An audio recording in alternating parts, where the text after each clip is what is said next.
बिस्मिल्लाहिर्रहमानिर्रहीम अस्सलाम वालेकुम। खेल मुकम्मल तौर पर बिगड़ गया है। मेरे अजीज हम वतनों की चाप सुनाई देने लगी है। अगले 72 घंटे मुल्की सियासत में क्यों अहम है, इस हवाले से कुछ तफसीलात आपके सामने रखनी है। चीफ इलेक्शन कमिश्नर ने सदर अलवी से सीधा पंगा ले लिया है। क्या ये पंगा महंगा पड़ेगा? दामाद चीफ जस्टिस खुद मरियम नवाज और शहबाज शरीफ के सामने आ गए हैं। ये क्या मामला है, इस पर भी बात करेंगे और मैं उम्मीद करूंगा कि आप समाअत करेंगे और अपने कीमती फीडबैक से जरूर आगाह करेंगे। पिछले 10 महीनों के अंदर जब से पीडीएम इख्तदार के अंदर आई है, अब तो मुल्क मुआशी तौर पर जिस तबाही के दहाने पर पहुंचा दिया गया है, जमहूरियत रहे न रहे, आइन बरकरार रहता है नहीं रहता, उनको कोई इससे गरज नहीं है। और दूसरी तरफ जो गरीब अवाम है, उनका जीना दोबर कर दिया गया है। लेकिन अपने केसेस माफ हो गए हैं। तमाम मनी लॉन्ड्रिंग के, करप्शन के, किकबैक्स, कमीशन के, जाली बैंक अकाउंट्स के जितने भी केसेस थे, वो सब ठग एक जगह पर बैठे हैं। जो नैब की शिक किसी के खिलाफ थी, जिसका जिस तरह का मुकदमा था, उन्होंने मिल बांट कर वो सब खाया है और वो तमाम शिकें तब्दील करके अपने केसेस के अंदर रिलीफ लिया गया है। लेकिन ये रिलीफ पाकिस्तानी कौम को बड़ा महंगा पड़ा है। इमरान खान का बुग़्ज़ और नफरत जो है, उसके अंदर किए गए इकदामात यकीनन अब आवाम भुगतेगी। लेकिन आवाम जो है वो यकीनन कहां तक इसको बर्दाश्त करेगी, ये तो आइंदा चंद दिन अहमियत के अमल है। लेकिन अब आप देखिए कि अदलिया के अंदर कुछ जजेस चूंकि मैनेज नहीं हो रहा है, लिहाजा उनके खिलाफ मुसलसल एक मुहिम जो ही शुरू कर दी गई है। कुछ सहाफी हैं, वो अपने प्रोग्राम शुरू कर चुके हैं। मुस्लिम लीग नून और पीडीएम की कुछ जमातें वो खास तौर पर उन जजेस को टारगेट कर रहे हैं।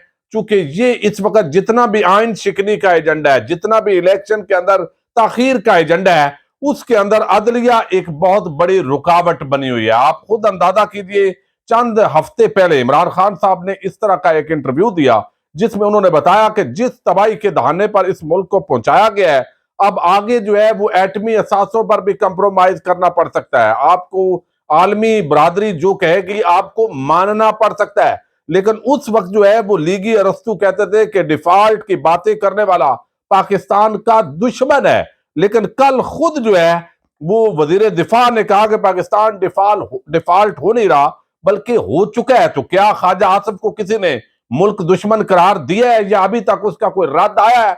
यानी कि ख्वाजा आसिफ ने गलत किया है, इसका मतलब है कि इसको हुकूमत ने ऑफिशियल कबूल कर लिया है कि मुल्क जो है वो तकरीबन डिफॉल्ट हो चुका है। लेकिन दूसरी तरफ एक मजहबी सियासी तंजीम है जिसका ट्रैक रिकॉर्ड शिद्दत पसंदी पर मबनी है। उस हवाले से जो शहबाज गिल हैं, उन्होंने एक बात की है, चूंकि एहतजाज उन्होंने भी अनाउंस किया है। वो कहते हैं मुश्तरी होशियार बाश। एक मजहबी सियासी जमात को अब इलेक्शन मुलतवी करवाने का टास्क सौंप दिया गया है। अब पेट्रोल की बढ़ती हुई कीमत पर जुलूस निकलेंगे, हंगामा होगा और इलेक्शन मुलतवी करवाने की कोशिश की जाएगी। अब ये उनकी खबर है या उनका तजदिया है, ये आने वाला वक्त साबित करेगा। लेकिन अगर कोई मजहबी सियासी जमात जो है वो भी महंगाई के एजेंडे पर इस हुकूमत के खिलाफ वाकयातन सनसेर होकर निकलती है, तो उसको ये राइट है और अच्छी बात है। कौमी धारे के अंदर आकर पॉलिटिकल जो मूवमेंट है वो बनाई जाए, बजाय इसके कोई मजहबी इशू उठे और उस वजह से जमातें भी उठें और फिर वो बैठ जाएं और अगले मजहबी इशू का इंतजार किया जाए। तो मैं इसको बहरहाल खुश आइंद समझता हूं। देखते हैं आने वाले दिनों के अंदर रवैयों के अंदर तब्दीली कुछ आई है या किसी ग्रेटर गेम के हिस्से के तौर पर यह सारा खेल जो है वो खेला जा रहा है। अब अली जो साई हैं, आपको इल्म है, chief justice Lahore high court के दामाद हैं। लाहौर हाई कोर्ट के जो चीफ जस्टिस हैं अमीर हुसैन भट्टी, वो जब से लाहौर हाई कोर्ट के अंदर आए हैं, उन्होंने बहुत आम फैसले दिए हैं जो मुस्लिम लीग नून के कायदीन के हक में थे। उसके लिए मैं अगली वीडियो जो है उसके अंदर मैं कोशिश करूंगा पूरी तफसील उन 8-10 केसेस की आपके सामने रखूं। लेकिन ये जो दामाद हैं, इल्जाम लगाया गया कि मोहम्मद खां भट्टी ने जो है वो एक शख्स ने इल्जाम लगाया हमारे जिले मंडी बहाउद्दीन से। उन्होंने कहा जी वो चूंकि वो किकबैक्स लेते थे, कमीशन लेते थे, तो उस वक्त अली साहिब भी उनके घर होते थे। अब चूंकि chief justice Lahore high court उस ग्रेटर गेम के अंदर रुकावट बने हुए हैं, तो इस वजह से उनको मुतनाज़ा करना जरूरी है। जस्टिस मुदैर अली अकबर जो है वो सुप्रीम कोर्ट ऑफ पाकिस्तान के अंदर, जस्टिस एजाज उल एहसन, चीफ जस्टिस उमर अता बंदयाल, वो उस गेम के अंदर रुकावट है, तो उनको भी टारगेट करना है। यानी यहां पर आप देखिए निगरान हुकूमत मैनेज हो चुकी, इलेक्शन कमीशन मैनेज हो चुका, वफाकी हुकूमत अपनी है, एस्टैब्लिशमेंट बिल्कुल साथ खड़ी है। तो अब अदलिया जो है वही आखिरी उम्मीद है इस अवाम की, हो सकता है उनको आइन का ख्याल आ जाए और वो इनको सख्ती के साथ जो है वो इस जो है वो इलेक्शन के अखाड़े के अंदर लेकर आए। तो वो जिन जजेस जो समझते हैं कि आइन और कानून के मुताबिक वो जजेस फैसला देंगे, तो उनको टारगेट करना शुरू कर दिया गया है, उनके खिलाफ मुहिम शुरू कर दी गई है ताकि उनको मुतनाज़िया डिक्लेयर करके तो उनको पीटीआई के साथ नत्थी कर दिया जाए। और कितने मैं आपको बताता होता हूं, चूंकि तबका मलामतिया जो सहाफियों का है, इतनी डटाई और बेशर्मी के साथ वो अपने इन चीजों पर कंप्रोमाइज कर चुके हैं उस सहाफत पर, चंद लोगों के अलावा, के बजाय इसके जब कासिम सूरी की रूलिंग का मामला था, जब सदर अलवी का मामला था, और उस वक्त तो आप जो है वो बता रहे थे कि आइन शिकनी होती है, आर्टिकल 6 होता है। तो अब इनको सांप सूंघ गया है, चूंकि जरदारी और शरीफ माफिया वो अगर जो है वो हूं, तो फिर उनके हक में जो कुछ होगा वो ये करेंगे। ये दरा किरदार जो सहाफत में बैठे हुए हैं उनको भी पूरी कौम को पहचानने की जरूरत है। अब इसके साथ जो है वो उन्होंने जवाब दिया, अली साई जो है उन्होंने कहा जी एंटी करप्शन पंजाब की तरफ से एफआईआर काटी गई कि मंडी बहाउद्दीन के एक एक्स सीएन ने इल्जाम लगाया कि मोहम्मद खां भट्टी को रिश्वत देने आता था, तो मैं मोहम्मद खां भट्टी के घर मौजूद होता था। मेरा फोन डाटा मोहम्मद खां भट्टी के घर की सीसीटीवी निकाल लें, अगर मैं उनके घर में कभी गया भी हूं तो मैं कसूरवार हूं, जो चाहे सजा दें। अब उन्होंने ये चैलेंज किया है कि मैं मोहम्मद खां भट्टी के घर कभी गए ही नहीं हूं। वो कहते हैं बाकी आप छोड़ें, सिर्फ ये साबित कर दें फिर भी मेरे ऊपर जुर्म लागू कर दें। फिर उन्होंने कहा मेरे, अब इसका मकसद क्या था? मकसद ये नजर आता है बज़ाहिर कि चीफ जस्टिस को चूंकि रगेदना है अमीर हुसैन भट्टी साहब को, लिहाजा उनके दामाद को इन्वॉल्व कर दो और ये तासर दो कि लाहौर हाईकोर्ट से जो पीटीआई के हक के अंदर फैसले आते हैं वो लाहौर हाईकोर्ट के दामाद की वजह से आते हैं, अंदाजा कर लें आप। फिर वो कहते हैं मेरे खिलाफ मुनज्जम कंपेन करके मेरी किरदार कशी की जा रही है, लेकिन मैं खुदा की जात को गवाह बनाकर कहता हूं मैंने कौमी दौलत को नहीं लूटा, मुझे जो मनसब मिला और जो कौम का पैसा था मैंने उसे अमानत समझकर खर्च किया। फिर वो कहते हैं मेरे खिलाफ बगैर किसी दरखास्त गुजार का नाम लिए आल पाकिस्तान ठेकेदारान फैसलाबाद, अंदाजा करें कोई मुदई नहीं मिला तो आल पाकिस्तान ठेकेदारान कौन है? वही ठेकेदार है भाई जो पूरा मुल्क चला रहे हैं, जिनको ये मुल्क ठेके पर मिला हुआ है। तो वो आल पाकिस्तान जो ठेकेदारान है उन्होंने फैसलाबाद जंग ने करप्शन के दरखास्त जमा करवाई और इस दरखास्त में जिनको सीसी किया गया उसमें कर्नल आईएसआई फैसलाबाद को भी की गई। मैं चीफ ऑफ आर्मी स्टाफ से दरखास्त करता हूं कि कौम इदारों को यूं बदनाम करने के खिलाफ एक्शन ले। जिस इल्जाम पर एंटी करप्शन ने मुझ पर पर्दा दर्ज किया उसी पर ही मुझे एफआईए नैब का भी नोटिस दिया गया। नैब की तरफ से कहा गया कि आपके फ्रंट मैन मोहम्मद खां भट्टी ने पैसे लिए।